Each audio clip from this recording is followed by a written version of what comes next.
Welcome to my presentation, Al Homestead by Tammy Napionic.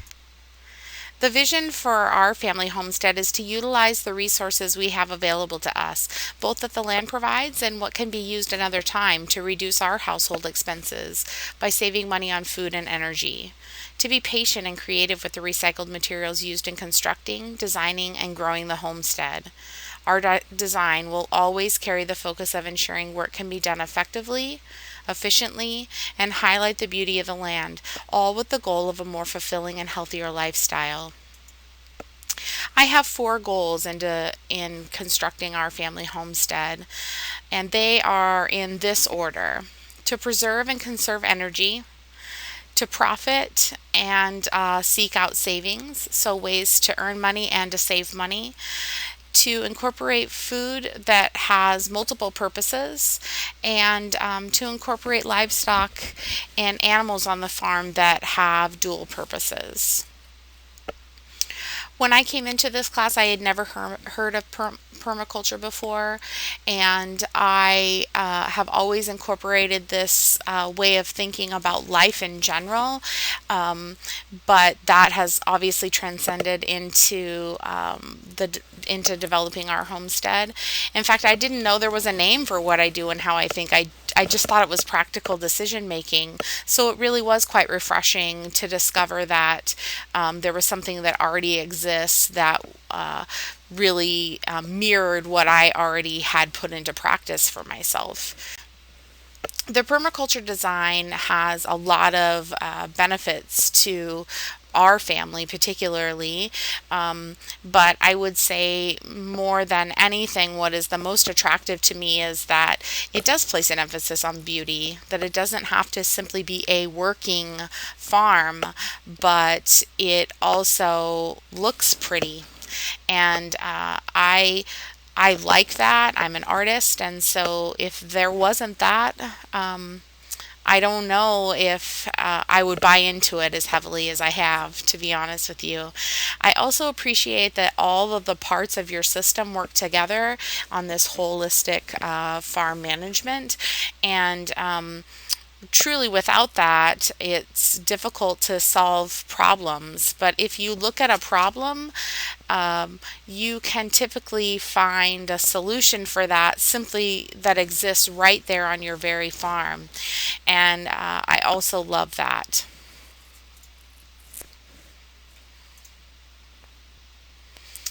So, my first goal is energy conservation, and this works for me in two different ways. One is conserving human energy, and then also the most obvious, conserving solar, wind, and water energy. So, to start with the human energy, I am typically the only one who is there to manage our family homestead. My partner is working on the road so often, and my children aren't as interested in it as I am. So, if I'm going to put something into practice on my family farm, it needs to be efficient. And so, how that works for me is in the closest proximity to our main living area as possible, for safety purposes, for livestock, but also so that I can easily get from one place to another. If I find that the tool shed that I have located in pretty much near the center, I'm having to make a lot of treks over to that tool shed from the other side of the farm, I'm going to put a second tool shed over there. So I'm always trying to think how this can work and maximize my effort. I don't work against nature. In fact, I try to work with it. If something is already there, I'm going to try to work with how it's doing there. Now, if a tree isn't doing well in a certain spot, I'm willing to invest the effort into moving it. But if it is doing well there, I'm going to work with that. And every single decision I make on my farm, even if it means a lot of effort in the front of the project, if it has an end result that's going to save me time and save me money, I'm going to do it. So I'm always looking for ways to simplify. And I want to put the least amount of effort for the most amount of effect because we have a lot of work to do. So, on the solar, wind, and water conservation side of things, currently we don't have a rainwater catchment system, although that is a goal.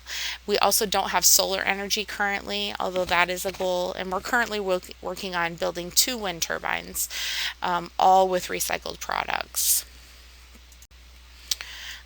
The second goal, although it heavily competes with the first goal as being the primary emphasis on decision making, is on earning money and saving money.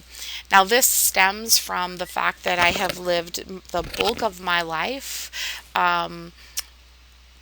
wondering how we were going to buy food.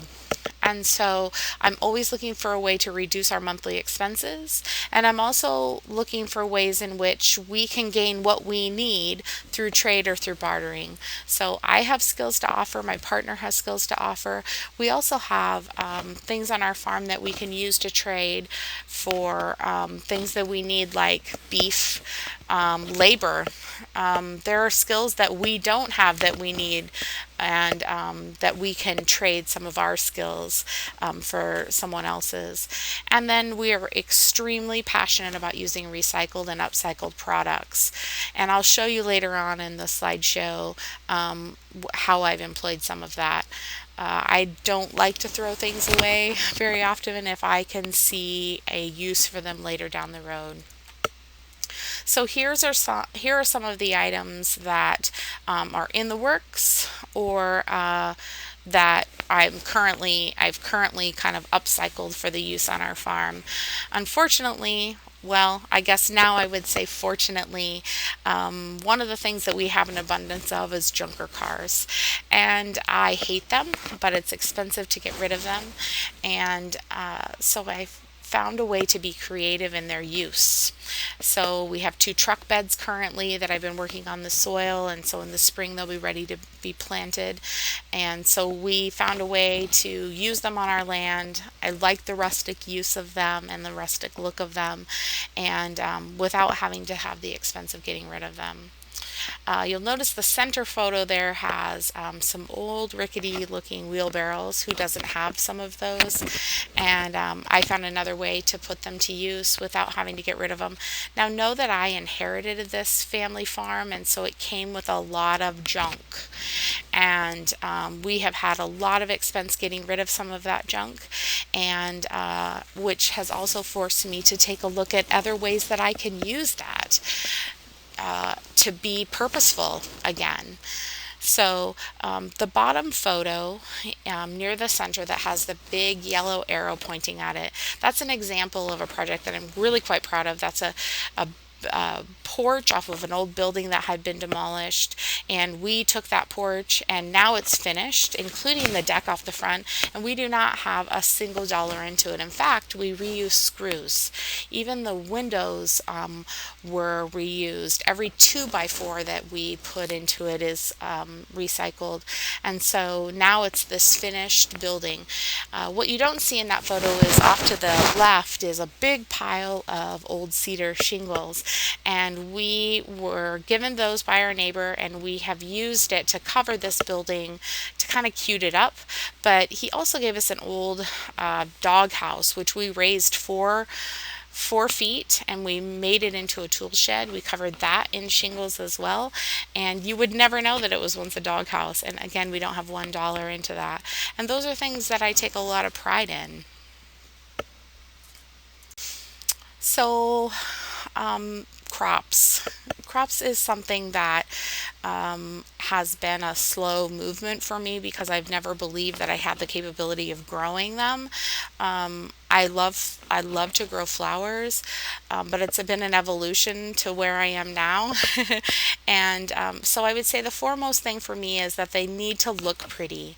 I really want my property to seem a little majestic, to be honest with you.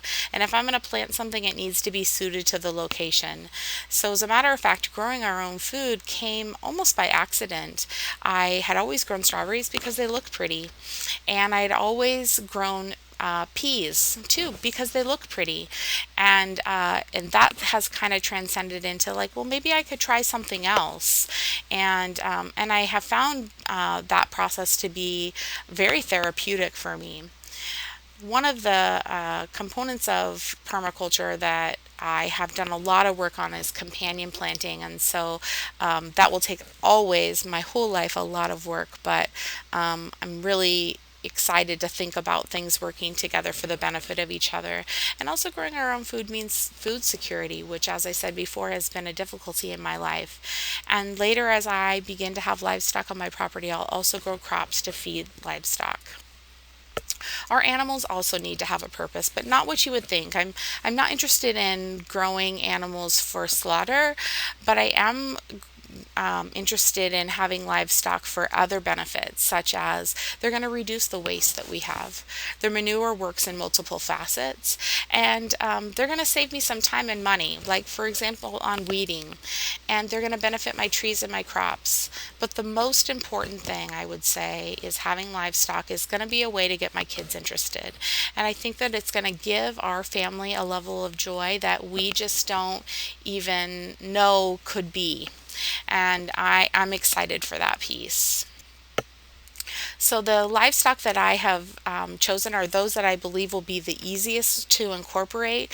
This will come not all at once. I'm going to start with bees this summer actually, and then I believe I'll get chickens and then goats and then ducks and potentially sheep. I do think a dog is important. We do have predators that come on our property. We have a creek, and so predators come down to drink from that creek. And and I also have to work a lot on the fencing in order to bring livestock onto our land, and that will be something that I will always need to be working on. But I have found an appreciation for this class truly in the learning of living fences. So I've appreciated that. This is a map that I made of our land and what it will be one day. A lot of these things are in various stages of beginning, and I'm proud of that. um, and there will always be things that are adding, and there will always be some troublesome areas that I'll always be working with. And so the challenge of all of that is very intriguing and inviting for me. So I am excited to see how far. I'm proud to see how far we've come in 5 years, and very excited to see where this next year will take us. So thanks for listening today.